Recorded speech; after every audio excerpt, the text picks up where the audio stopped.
everyone. This is the first lesson of the agent-based simulation model course of the MADES master class. First of all, let's familiarize with our links online for the MADES students also in the Dropbox and for everyone online in my website. You have the lessons. Already we have 3 lessons online. The first one, that of today, now let me enlarge the format of the characters. No, this was not my idea. Options. This is the max. I'm sorry. Yes, this is the max. Now we have, first of all, your addresses. If you wanted to send mails also with the different groups of you. Then we have the links, our important links.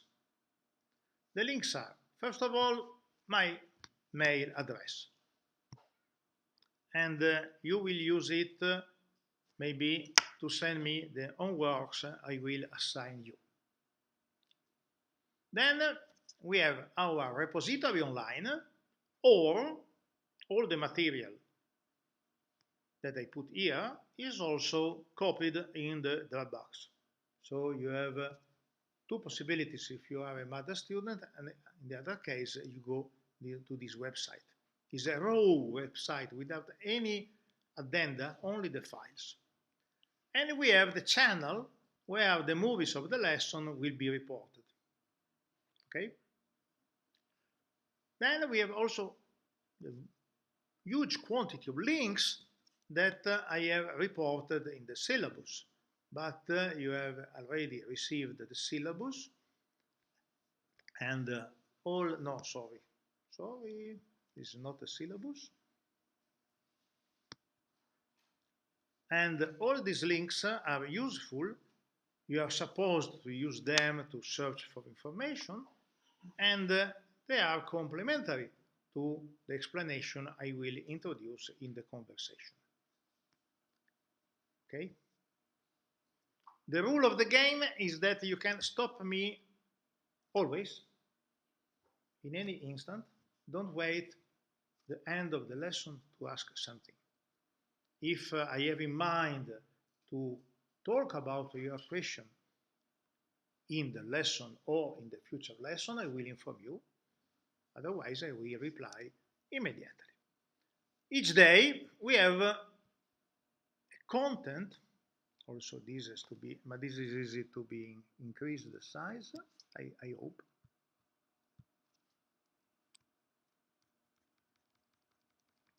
Okay. Each day we have the content of the lesson, and I will follow carefully the content to avoid to forget. It's necessary to prepare the lesson with a scheme, and this is the scheme.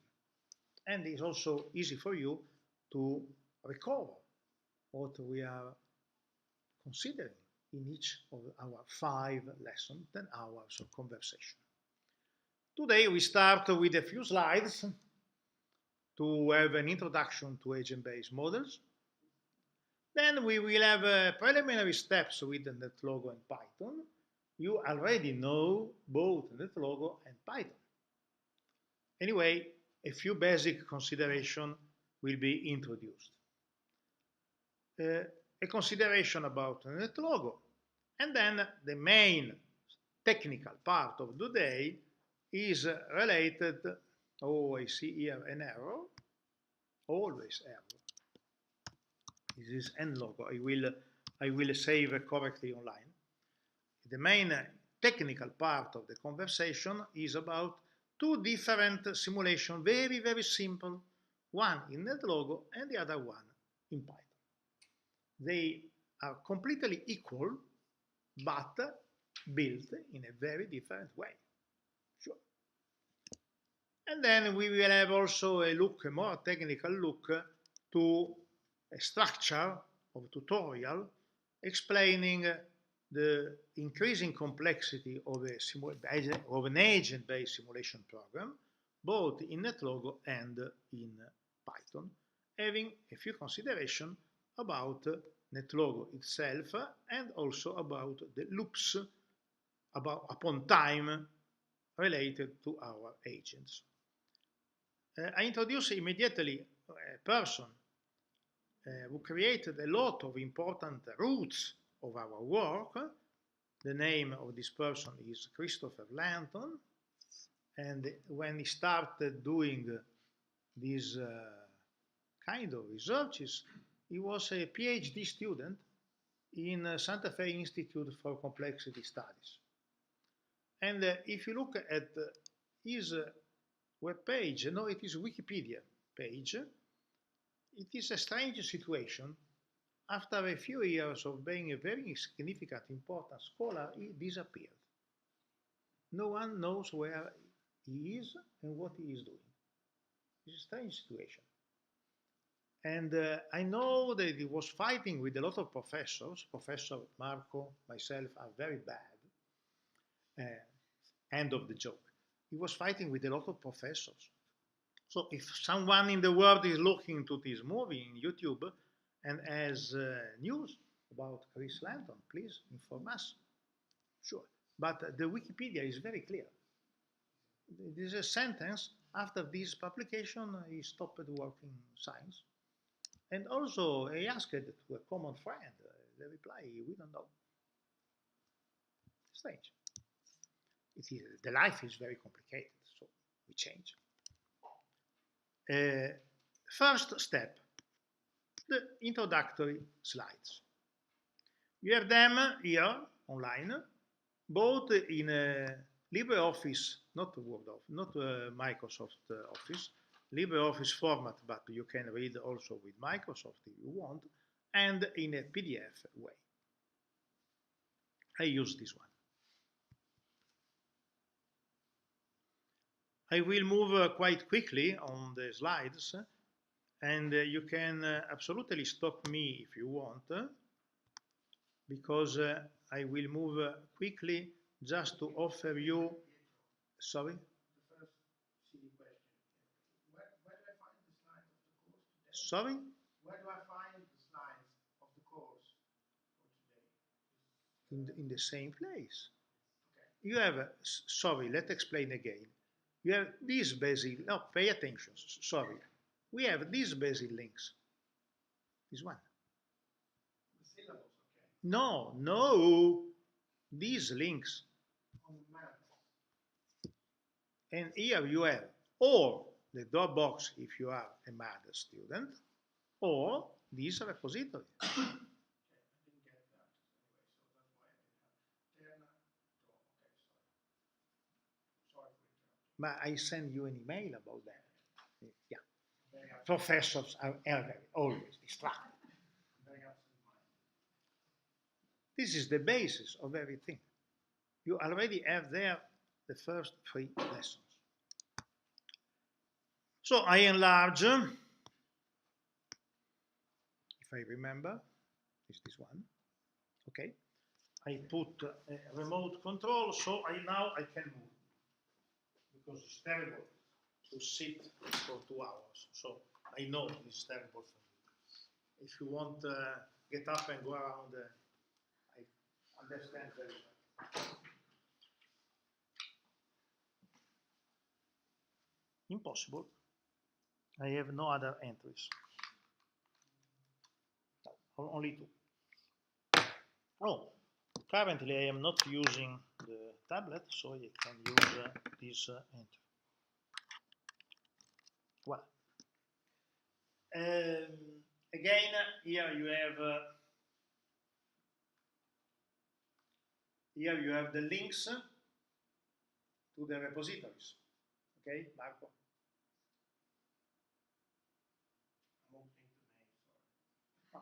You see this? Yeah, I'm gonna be there. Okay, No, but go there. If you are online, go there so you can control. Turn to it. This is my web page. SIM simulation. 2018. 5 lessons. Okay.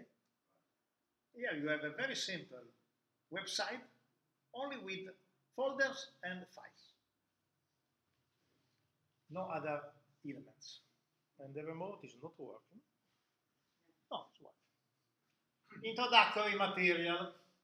Here you have a few papers useful for the exam. You were asking me about the exam.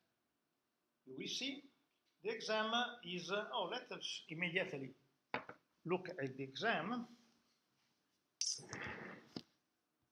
before forgetting.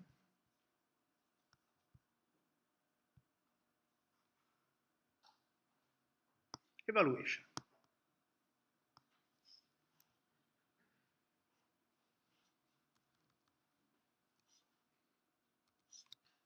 If you need credits,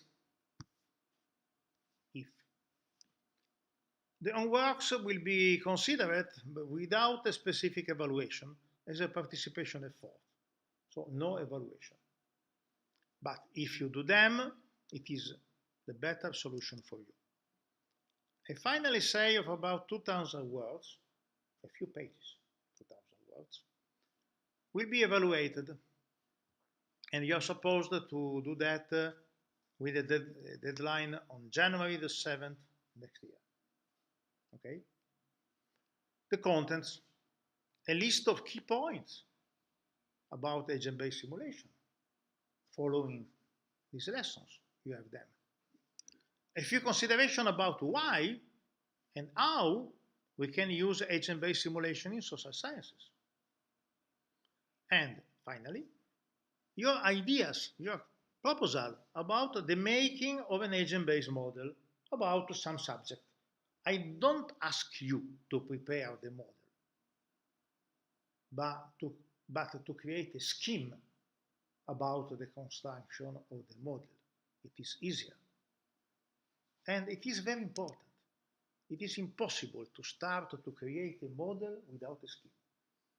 We need to think upon to write in simple language with the pencil and the paper the scheme of the model, and then we start. And my way of working is making a release 0, very, very tiny, very simple, and then add. If you start to create the model as a rule, you will never succeed. It is practically impossible.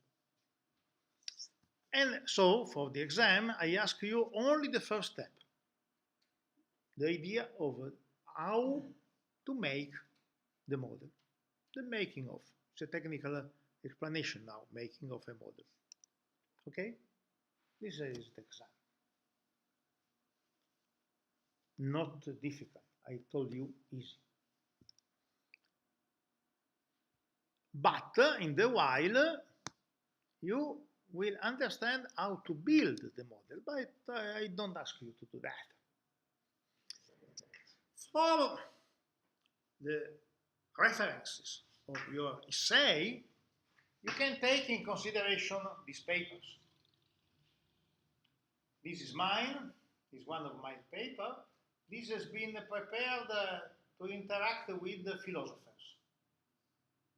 So it is not technical. It is the why to create this kind of models. This has been prepared to interact with lawyers. Because also in law studies, they now use agent-based simulation.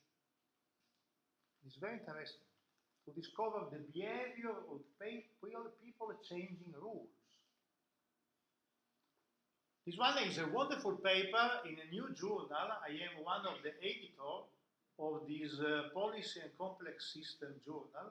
These are all paper free online. These links are working. And I know personally Virginia Dignum. This is a wonderful paper because the goal is to demonstrate that the agent-based models are very important in studying policies. But they made a wonderful work comparing very well traditional equation-based optimization model with agent-based models. So it is not a one-way explanation. It's a comparative one. Very nice paper. Other paper very important. This is a very important professor, Professor Kerman, one of the main scholars in the field of the new economy, non-orthodox one. And this paper is being published in the Journal of Economic Literature, so in a very important paper, in a very important journal. And this is a key point because Alan Kerman wrote a review of this significant book, but enlarging a lot of the consideration. You see a review of about 40 pages. So it's not a review of a book, it's a review of the subject.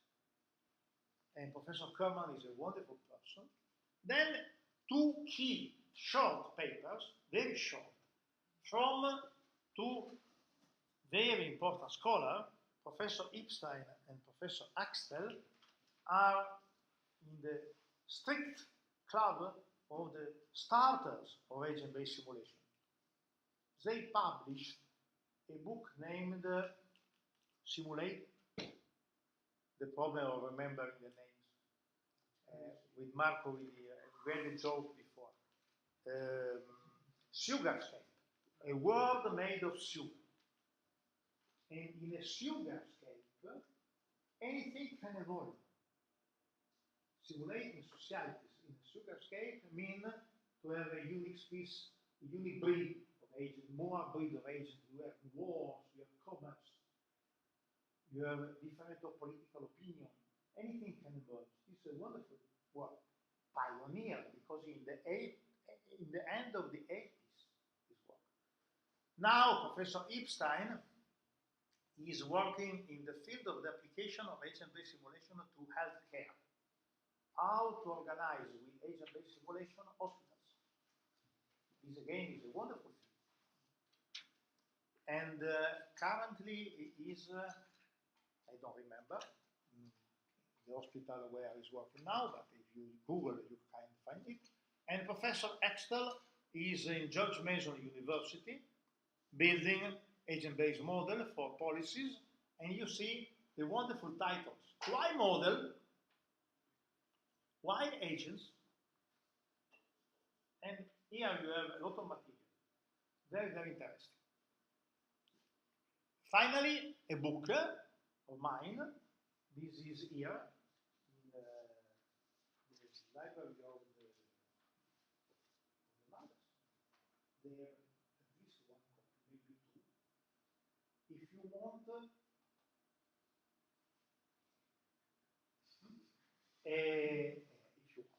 anyway, you have the copies. And this is Matteo Morini is the person who was here, and it will be one of your instructors. And this is me, and these are two of my former students. This one now is the US in New Mexico,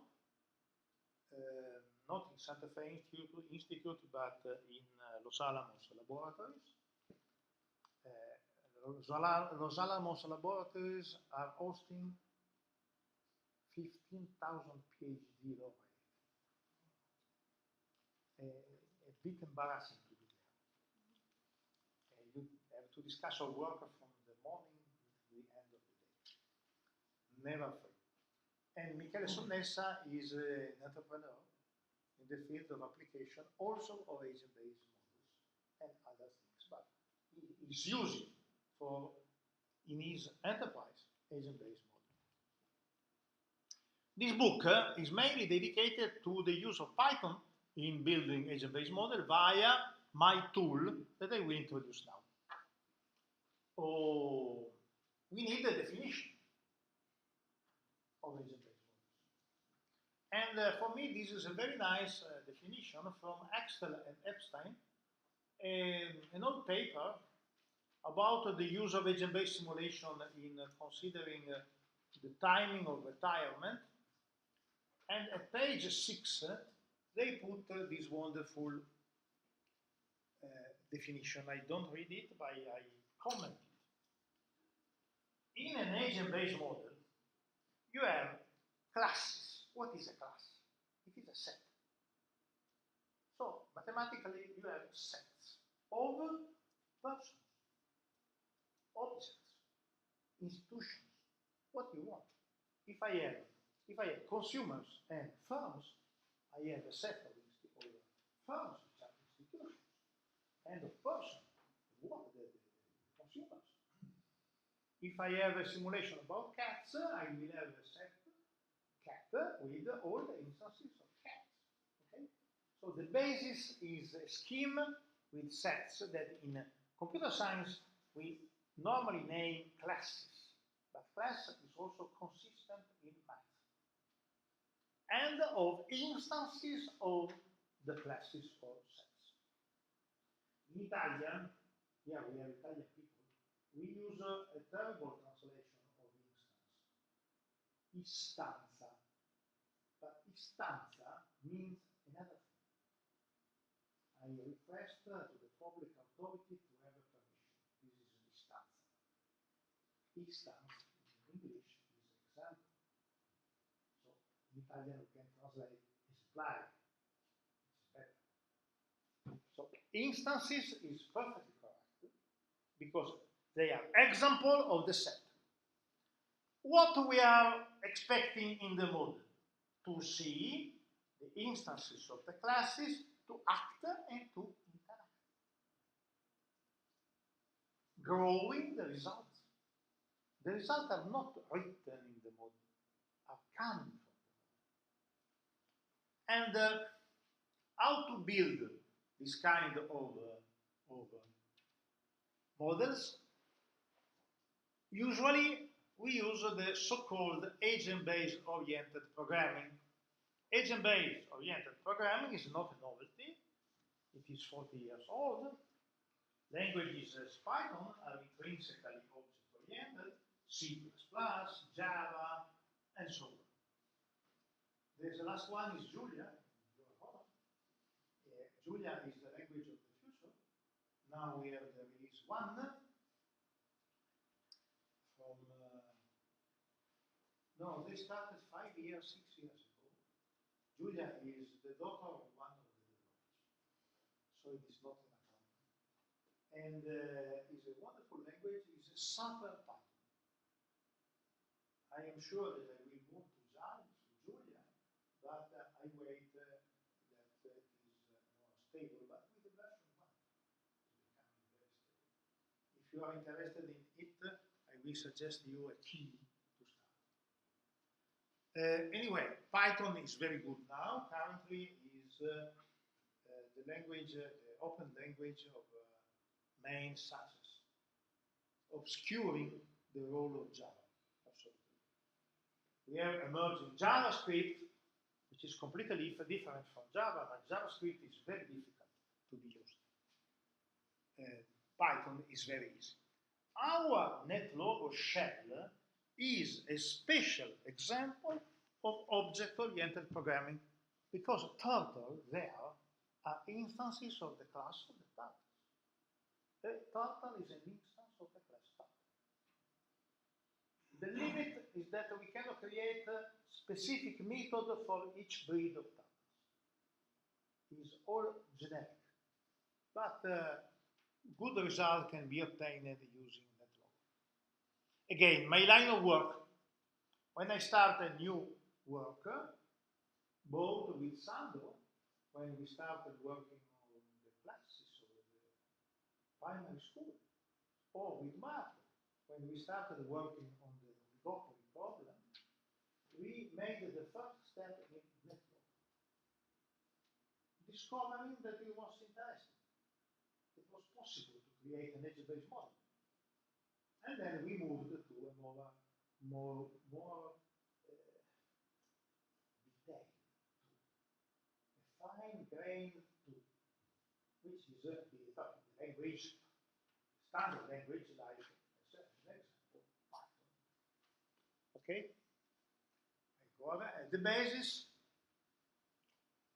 this is interesting because I put the root of our work to Leibniz. And Leibniz, in this wonderful title, the Scienze Universali seu calcolo filosofico, he translates universal science or philosophical calculation. This is Latin, not Italian. A friend of mine from US told me, why do you quote a German guy in Italian? Sorry, I quote in Latin. In Latin was the English of our time. All the scientists were writing in Latin. Okay? Anyway, so we discussed the possibility of smiling. And the idea is, in the future, Leibniz is writing, when they will have a disputation, they will sit at Camus, so at they will take their pencils and sit to Abacus. Abacus is a calculation machine, so to their computer. And they will start saying calculeus to discover with calculation the right reason. Very nicely, sure, very nicely. The world is not going in this direction. Anyway, we have few problems, the small problems, the complexity problem, the problem that people are bounded in their rationality, so it is easy to have a capability of guessing their behavior, and the intrinsically mathematical problem of chaos. What chaos is? Is the presence of structures in math sensitive to the original starting conditions. Chaos is apparently random, but it's not random, it's deterministic. But if you change of a small quantity any of the starting points, all the evolution of the situation is changing. So chaos is very difficult to be managed. When I read some paper or book, we use chaos in finance, I am terrified. They don't know what they're speaking about. Go ahead, you will read these quotations, they are very interesting, but you will read. Moving to models, does not agree. Oh, we have traditionally two ways of building a model, the first and the second. Pay attention, also using words we build models. An historical book is a model. You are not representing the events at a one-to-one scale. A model is the toy of my grandchildren. And is a scale of something real. And also a historical book is a model of something. It is wonderful to build models by words.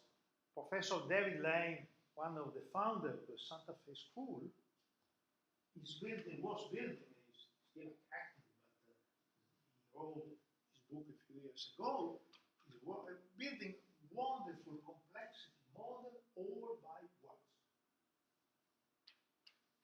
The problem is we cannot calculate.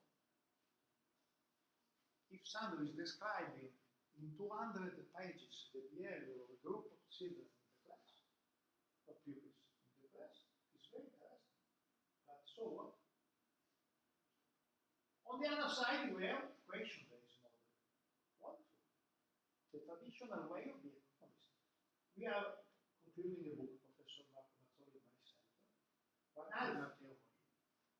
Yeah, but Matteo Morini is not here, sorry. Matteo Morini will come. Matteo Morini is destroying. No, this is a joke. He's trying to save the book, which is very important. To save it. It is very difficult to write a book because you have to have a consistency within the book, especially when it makes it difficult to write. The book is divided into two parts, part one, part two. Part one is a traditional equation-based optimization model, wrote by Professor Mazzoli. But this model has no closed form. We cannot make a calculation, or we can make them with a lot of simplification. This is not the model. The second part is starting from the model, we build an agent-based simulation. So we move from here, the description to the equations, wonderful, but to make calculation, we move to simulation tools. Simulation tools use mainly agent-based simulation with the flexibility of a word description, but with the consistencies possible only in a mathematical scheme. Here I quote a few examples of equation models, and close to agent-based simulation, I remember serious gaming. Serious gaming is a field of games made upon agent-based models to explain something to people. An example, we don't know if it is now currently working, but on the European Central Bank website, they put a model named Play to be Mario Draghi. And you raise the internet, right? And you see what will happen. Okay? This is serious game. And in my opinion, if in the future we will build more and more serious game about policies, we are looking for a way to interact with citizens. Try to imagine all the discussion we are making now in Italy about public policy. It's very difficult for them. It is also very difficult to build a serious game. And what are the guarantee about the serious gaming? This is a specific role of the academy. Professors are never agree among them, so this is the guarantee. This is making sure that always discussion will avoid to have a partisan solution in serious game. Anyway, this is not our job now. From word to equations, and finally to calculation via simulation. Go ahead. The making of our models. Why Python SLAP and why NetLogo? Python SLAP, I will explain what SLAP is, to have a fine-grained tool. NetLogo, to have an easy to be used prototypal tool. We have also a lot of publication with huge NetLogo model. In my opinion, it's more difficult to build a huge NetLogo model than to build with another tool the same model. NetLogo is very good for small models. It's not the number of agents. I have a model about citizens of Biella, one of the provinces of the Piedmont, with 130,000 agents. And the model is random. The problem is not the number of agents. It is the structure. If the structure is very complicated, for example, our oligopolistic model now, I will show you that with the scheme model, it is impossible to build between them. Or it is possible, but it's more difficult than to build it with another tool. It's rather a macro model with a Sorry? It's rather a macroeconomic model with a Yeah. But the problem is the quantity of different action the agent are supposed to do. But the starting point was made with the NetLogo, the first step. So you can use sure NetLogo, and then one of the other tools. I propose my tool, but there is plenty of them. SLAP. SLAP means swarm-like. Swarm is the first tool built in the Santa Fe Institute in New Mexico by Chris Lanton, the person I was talking in the opening of the lesson. And swarm, in Italian, sciame, a swarm of bees, consumers, firms, pupils, what you want. And SLAP is not exactly the swarm tool. Swarm has been written in Objective-C, which is not C++, is another form of C. Currently very important because Apple is using Objective-C in the version named Swift to build the operating system of Mac. So Objective-C is running this machine. Plus Java. If you imagine to have a model built with two languages, you immediately understand that it's very difficult to maintain and to use it. It is wonderful, but it's not well. So swarm is the root of anything. NetLogo contains idea of swarm. SLAP contains ideas, so the protocol, how to build and how to use the protocol. But all the important tools around that we have for simulation are based on the ideas of swarm. But now, currently, we can follow the agent protocol of swarm using a simple tool like Python. A scheme. Go ahead.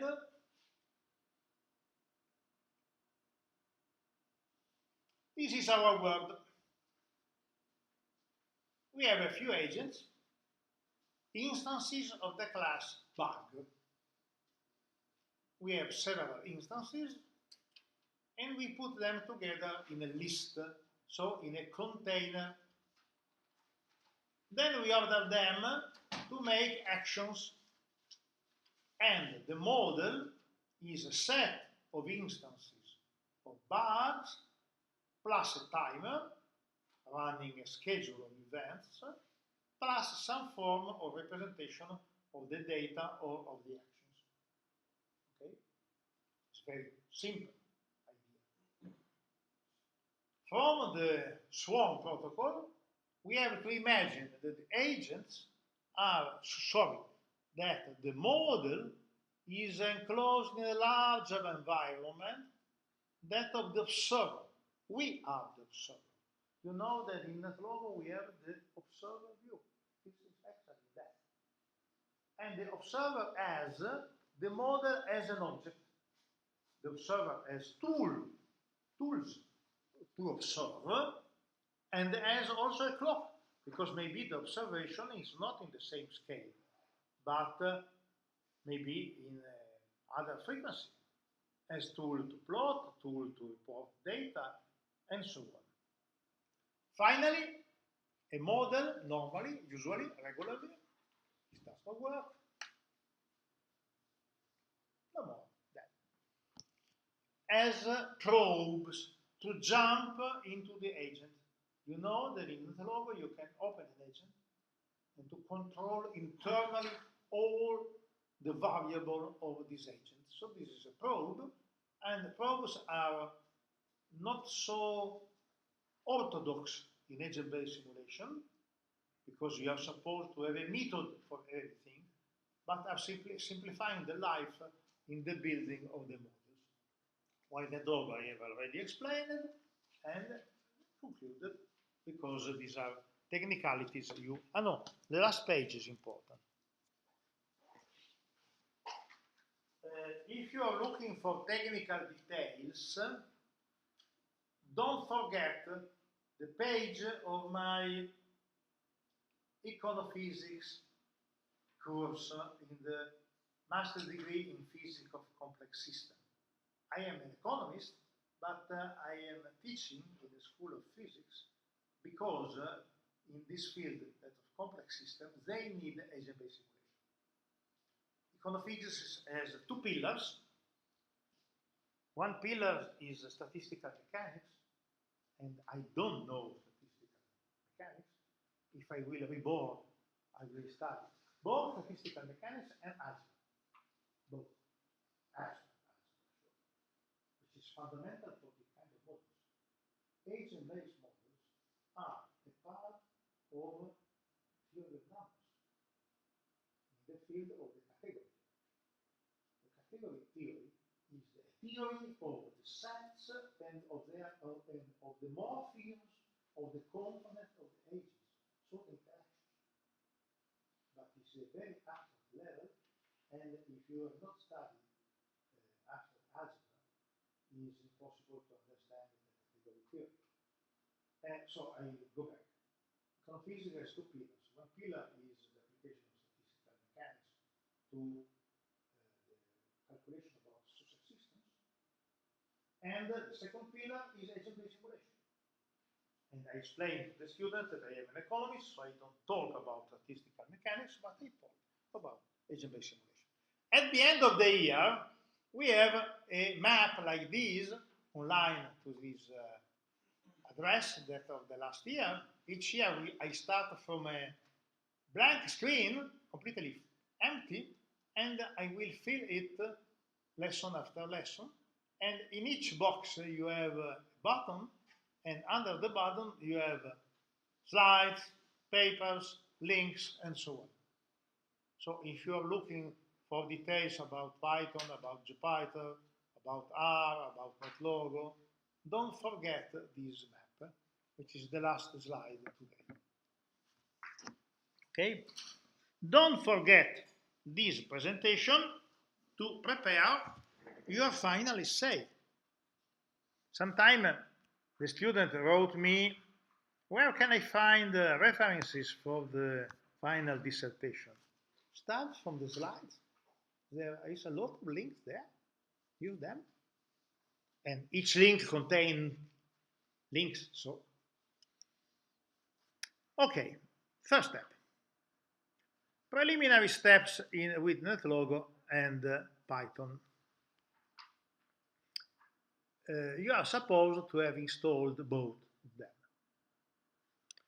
You are supposed to know both of them. Not smile. And we have only a first look to them, just to introduce a few important details. Python can be used in two very different ways. The first way is via an integrated development environment, an IDE. Now I connect my tablet.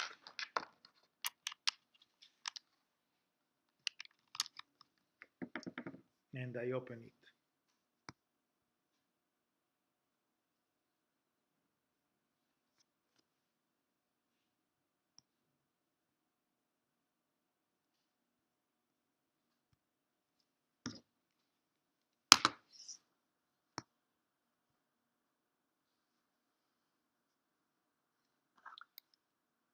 An IDE is an integrated development environment. Guido van Rossum, Guido as in Italian, the first creator, developer of Python, named his IDE idle. Why? Because Python is coming from Monty Python, the BBC comic series. It's not the snake, the snail. It's Monty Python. And idle is one of the characters of Monty Python. So this is only a joke. You can, in an acronym or acrostic, you can add any letter you want and justify them. Anyway, idle is an IDE, integrated development environment. As you install Python, you have idle. We have tons of other IDE environment for Python. One of the more complicated is named, with the names is always terrifying, Spider. Spider with the Y, not with the I. But it's very complicated. I don't like Spider. I move to another tool, and I will show you. In idle, you have a window which is reacting immediately. If I write 1 plus 1, the reply is 2, and it's Python replying. Just a detail, with Python 3, integer division is no more directly defined, so 1, 2, 3 is 0, 3, 3, 3, 3, 3, 3.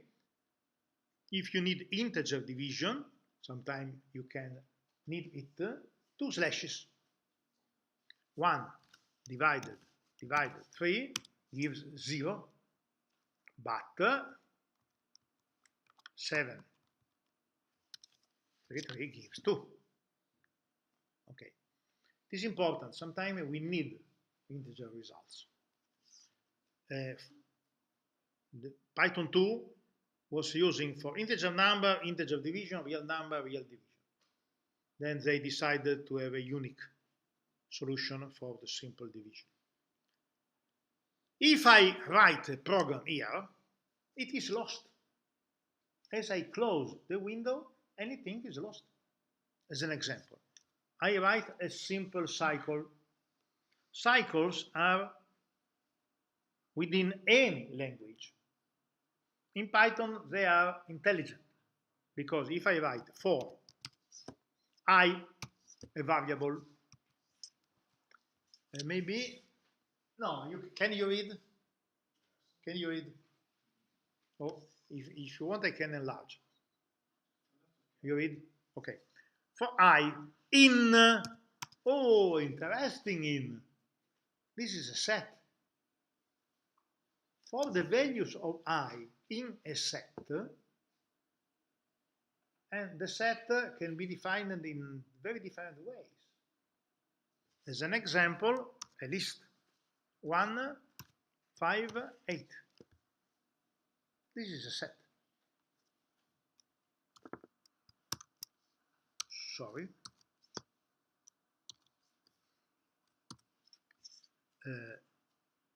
Colon, and this is the structure of all the blocks of Python. A header with a colon. Changing row, automatically idle is indenting the second row, because indentation is the signal of the block. If you are C++ writers, you know curly brackets for the blocks. Here you don't need. It's simply the return. Print I. Print is a function, so I is enclosed in parentheses. This is a simple, very simple structure. It works, sure. Okay. I close idle, my work is lost. Okay. So, what the trick? I create a file. File, new. I save it, maybe now on my desktop.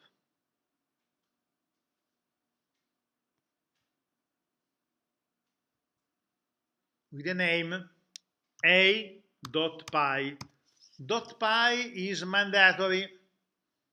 When you write in Word, the extension is added, docx is added automatically by Word. Here we have no automatic extension. We are supposed to add py. Py. Okay, this is the file saved.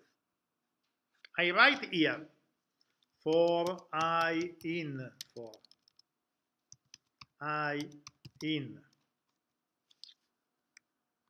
11, 22, 33. Print I multiplied by 2, just to change a bit. Stop. I save the file. This little star means you have to save the file. This little star here. I save the file and I order to the machine to run it.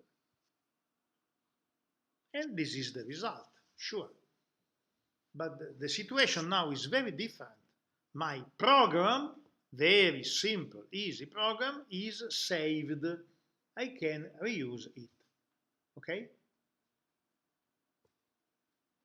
Do you agree? Any question? Any question?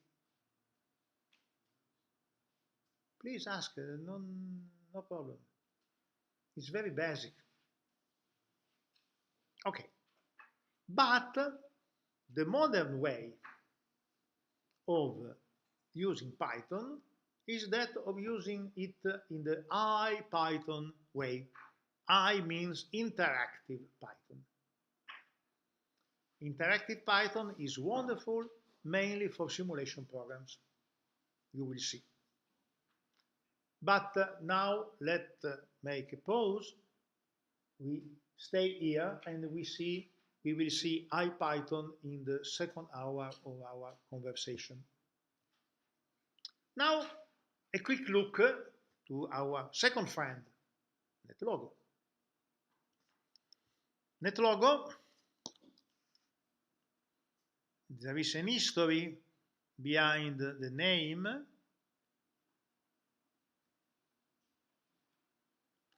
Logo is a language created in the 70s of the last century, by Professor Papert. Professor Papert, sorry,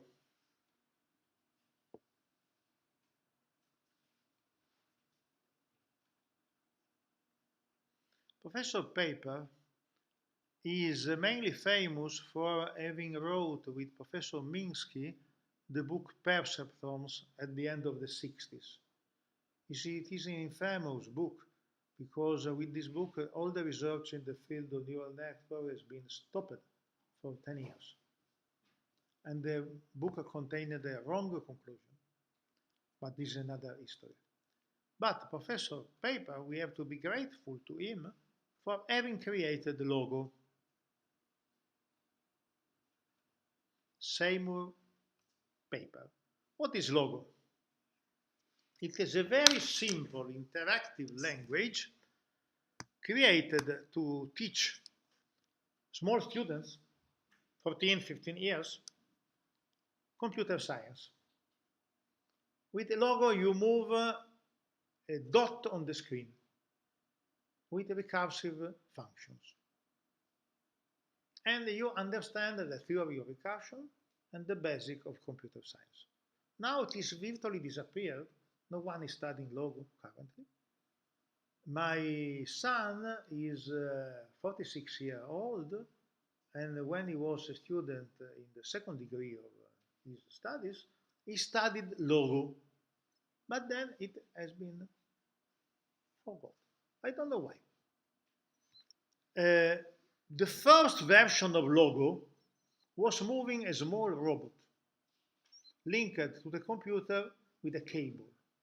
And so the order were not the dot on the screen, but to the small computer.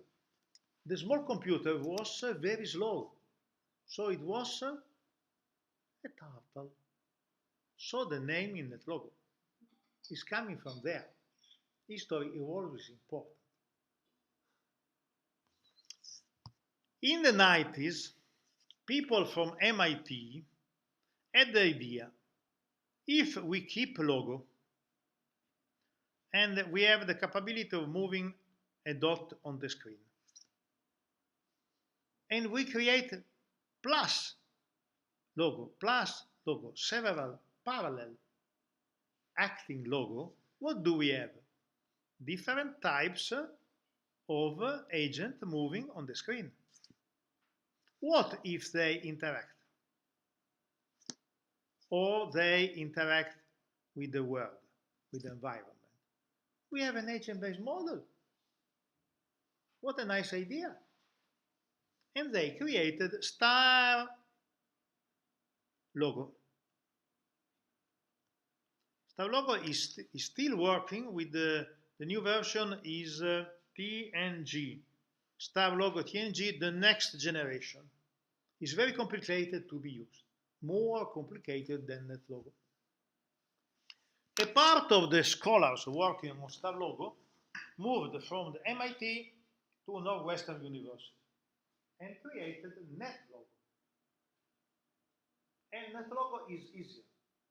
They started in the middle of the 90s, so a lot of years they're working on with different funding. Sometimes there are a lot of funds, sometimes a few of them. Currently, they have donate on their website. That means that not much fun. And NetLogo is open source, free and open source. The source is on a GitHub, not so easy to be found, but if you need it, I have the address. And we will talk about the GitHubs, the Gits. This is very interesting. And so NetLogo is the sum of several logos in a unique environment with two ideas. The turtles are interacting, and the turtles work with the environment. So if there is an apple, this is a square of the world, and I want to eat, if I am here, I cannot keep the apple, but if I am here, I can keep the apple, I eat it. And very simple, the idea is absolutely simple. It is necessary to be a genius to think about that.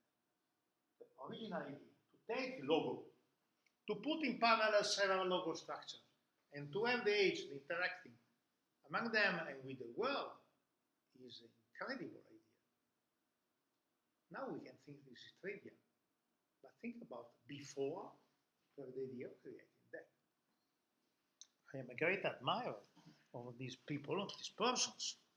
Now the MIT tool is a bit complicated, but they are, I will talk about, they are thinking about a simplified way of programming, moving pieces of code graphically on the space. It's not easy. But if you use the simplified version again to teach computer science to young students, named Scratch. Scratch is the cat scratching. Scratch, in Scratch we have the cat Felix as an actor. And Scratch is easy to be used. But as you complicate it to moving to StepLogo TNG, you discover that it's not absolutely so easy. It's very powerful, but not easy. Oh, this is an hour of conversation, I guess. Yes. Let me save the file because the risk is that of losing the recording of the lesson.